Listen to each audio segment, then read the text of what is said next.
Film की शुरुआत हमें एक डेजर्ट से दिखाई जाती है जहां हम कुछ लोगों को देख पाते हैं जो एक क्रीपी से होल में किसी तरह की गैस को फिल कर रहा होता है और कुछ ही मिनटों में हमें पता चलता है कि वो लोग सुप्रीम पॉइजनस स्पीशीज को कैप्चर करने के लिए पहुंचे हैं जो और कुछ नहीं बल्कि स्पाइडर है जिसे कैप्चर करते हुए उस पॉइजनस स्पाइडर ने उनमें से एक शख्स की जान ले ली, वो भी काफी दर्दनाक तरीके से। जिसके बाद ये सीन मूव होता है पेरिस की तरफ जहाँ हम केलब नाम के एक शख्स को देख पाते हैं जो अपने नेबर के लिए एक गिफ्ट लेने के लिए पहुंचा है क्योंकि वो जल्द ही उनकी नेबरहुड से कहीं और शिफ्ट होने वाला है। लेकिन केलब उस समय एक ग्रेव मिस्टेक कर देता है, वो भी प्लास्टिक बॉक्स में रखे हुए उन स्पाइडर्स को खरीदते हुए जो उसे काफी प्रिटी लगते हैं क्योंकि हम देख पाते हैं कि केलब को ऐसी क्रीपी चीजें काफी ही ज्यादा पसंद है जिस कारण उसने अपने रूम में हम ऐसा कह सकते हैं कि एक छोटी सी सेंचुरी बना रखी है। लेकिन इतना ही नहीं बल्कि हम देख पाते हैं कि मैनन जो कि उसकी छोटी बहन है उसे केलब की ज्यादा जमती नहीं, वो भी उनकी मॉम की डेथ के बाद से, जिस वजह से उन दोनों सिबलिंग्स में दूरी आ चुकी है। साथ ही वो अपनी बहन के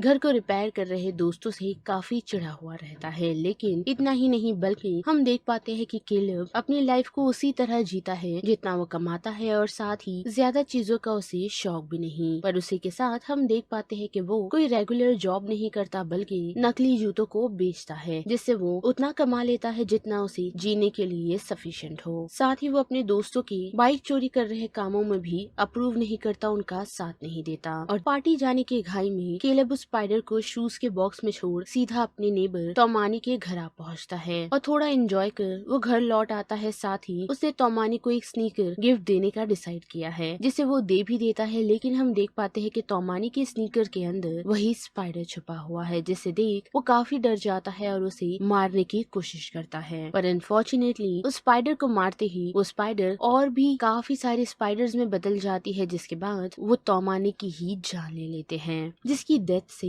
रेसिडेंट में रह रहे सभी लोग काफी हैरान है क्योंकि उन लोगों को अभी तक नहीं पता चला कि किस कारण तोमानी की डेथ हुई है। और उस वजह से पुलिस वालों ने ये डिसाइड किया है कि रेसिडेंट में रह रहे लोग यहाँ से बाहर नहीं जा सकते तब तक जब तक वो लोग तोमानी की डेथ का रीजन नहीं ढूंढ लेते, जिस वजह से केलब को अपने घर ही रुकना पड़ता है और साथ ही उसकी बहन के आए हुए दोस्त जो कि लैला और उसके बॉयफ्रेंड हैं उनके साथ। साथ ही हमें ये भी पता चलता है कि लैला और उसके बॉयफ्रेंड केलब को ज्यादा पसंद नहीं करते पर अनफॉर्चुनेटली उन्हें केलब और मेनन के घर पर ही रुकना पड़ता है। साथ ही लैला के बॉयफ्रेंड का ये मानना है कि केलब ड्रग डीलिंग करता है जिस वजह से ही शायद तोमानी की डेथ हुई है। जो बात सुन केलब उन्हें यही कहता है कि वो अपने दोस्त के साथ कभी ऐसा नहीं करेगा। लेकिन उसके बाद ही हम देख पाते हैं कि लैला जो कि बाथरूम गई हुई थी उसे वहाँ एक स्पाइडर नजर आती है जिसे देख वो काफी घबरा जाती है और उसका बॉयफ्रेंड बाथरूम में पहुंच उस स्पाइडर को ढूंढ उसे खत्म कर देता है। पर अफसोस उन्हें पता चलता है कि वो एक स्पाइडर को मारते ही वहाँ काफी सारी और स्पाइडर्स पैदा हो चुकी है। यानी कि हम ऐसा कह सकते हैं कि ये स्पाइडर की स्पीशीज जब घबराई हुई होती है या फिर डरी हुई, साथ ही उन्हें अपने आसपास किसी भी तरीके का डेंजर नजर आता है तो वो रिप्रोड्यूस करना शुरू कर देती है, जिस कारण वहाँ हम काफी सारी स्पाइडर्स को देख पाते हैं। जिस सिचुएशन से वो लोग बच तो निकलते हैं लेकिन हम देख पाते हैं कि केलब अपने मुंह को बंद नहीं रख पाता, जिस कारण सभी लोग उस पर काफी चिढ़ जाते हैं और उस बॉक्स को चेक करने के लिए पहुंचते हैं जिसमें केलब ने उन स्पाइडर्स को लाया था, जहाँ अब काफी सारी और भी स्पाइडर्स है जिससे डर वो लोग उस बॉक्स को अच्छी तरह बंद कर देते हैं। और साथ ही हम बिल्डिंग में काम कर रही एक लेडी को देख पाते हैं जिसे भी इन स्पाइडर्स के बारे में पता चल गया है,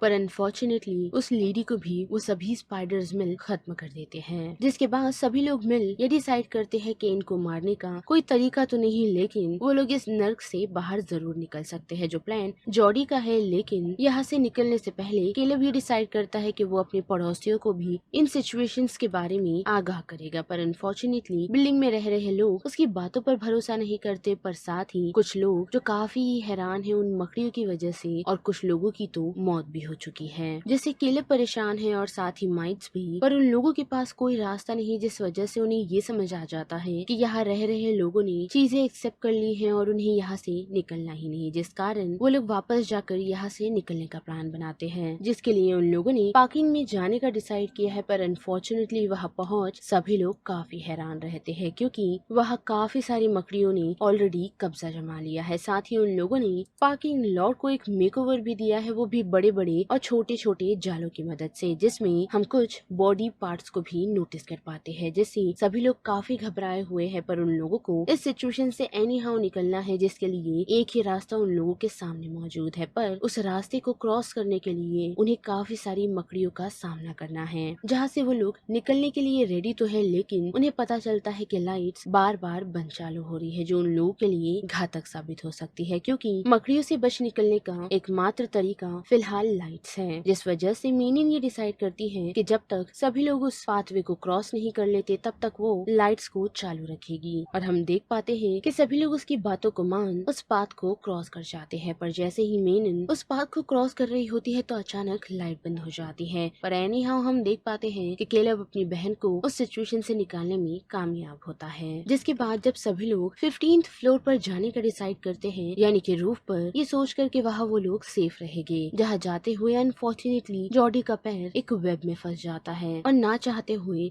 वो सभी उसे वही छोड़ देते हैं। और हम देख पाते हैं कि जॉर्डी की मौत हो जाती है, जिससे सभी लोग काफी ही दुखी हैं। जिसके बाद सभी लोग बचते हुए उस सिचुएशन से निकल ही रहे होते हैं, तो उन लोगों का सामना पुलिस वालों से हो जाता है, जो उन्हें पकड़ पार्किंग लॉट में बांध देता है, यही कहकर कि अभी तक उसे तोमानी की डेथ का पता नहीं चला है। जिसे वो लोग समझाने की कोशिश तो कर रहे हैं, पर अनफॉर्चुनेटली वो पुलिस ऑफिसर उन लोगों की बात ही नहीं सुनता और वही पार्किंग लॉट में उन्हें बांध देता है। और देखते ही देखते काफी सारी स्पाइडर्स उन पुलिस वालों पर हमला कर देती है, जिसे वो लोग शूट करना स्टार्ट कर देते हैं। और उस मौके का फायदा उठाकर केलब लैला को उस सिचुएशन से निकालता है, यही कहते हुए कि वो उन लोगों के लिए पास ही में खड़ी उस कार को ले आए, और जब तक वो मीनन और मेथिस को उस सिचुएशन से निकालेगा। पर अनफॉर्चुनेटली हम देख पाते हैं कि वो मीनन को बचाने में कामयाब तो होता है, पर मेथिस को स्पाइडर ने बाइट कर लिया है, जिस कारण धीरे धीरे उसकी जान चली जाती है। जिसके बाद वो मीनन को लेकर एक वैन में छुप जाता है, पर उन वैन्स पर भी अब उन स्पाइडर्स ने हमला करना शुरू कर दिया है। पर वक्त रहते वहाँ लैला कार लेकर आ पहुँचती है, जिसकी रोशनी से वो स्पाइडर उसके आसपास से हट जाते हैं। और उस मौके का फायदा उठाकर